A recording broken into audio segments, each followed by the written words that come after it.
Well, many people have a hard time falling asleep and staying asleep at night. Some suffer through it, some turn to medication, but there are other things you can do to get a good night's sleep. Dr. Robbins from the Bastyr Center for Natural Health in Wallingford joins me today. A lot of people do suffer from sleep deprivation, and it's so infuriating if you have this problem.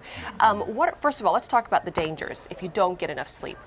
Well, there's a number of things that can go wrong if you don't end up with enough sleep. Sleep is one of those things we tend to think of as not really useful expenditure of time, where kind of it's time lost, but it's one of the times where we regenerate almost everything that we do. So we have basically all of our body functions, a significant number of them regenerate while we're sleeping. You know, we've heard over and over again, adults need to get 8 hours of sleep. Is that really true? I mean, can it vary from person to person?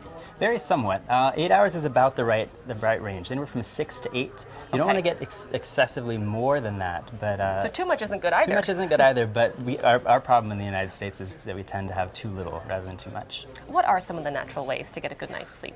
Well, we tend to think of things we can take sort of in the moment when we're laying there in bed and a pill to pop.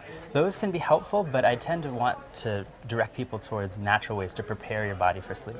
That can start as early as during the day to make sure that you get enough exposure to natural sunlight so that your body knows that you're awake during the day. Okay. Exercise during the day, especially in the morning.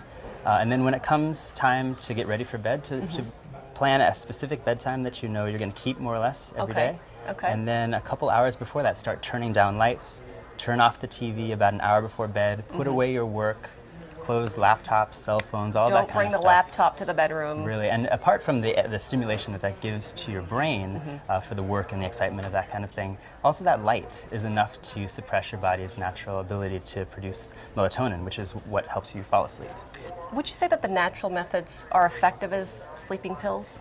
Well, it's a tricky question. The natural methods are a lot less potent than sleeping pills, but sleeping pills tend to create a bit of a downward spiral. They will knock you out for most people, but the problem is that you don't get restorative sleep in the way that you might with natural methods, one.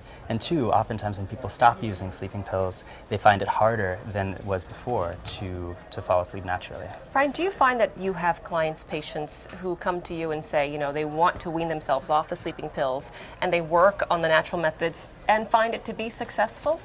It takes a little bit more time than some people are willing to have patience for, but yes, oftentimes we have to tell people that their body has grown used to sleeping with this additional medication, and so it can be a process of weeks to even a month or more to gradually wean off of that, but with natural methods I find that a lot of people are able to get back to sleeping naturally. That's some good news. You can do it. It just takes some time and discipline. And before you go, where can people find more information?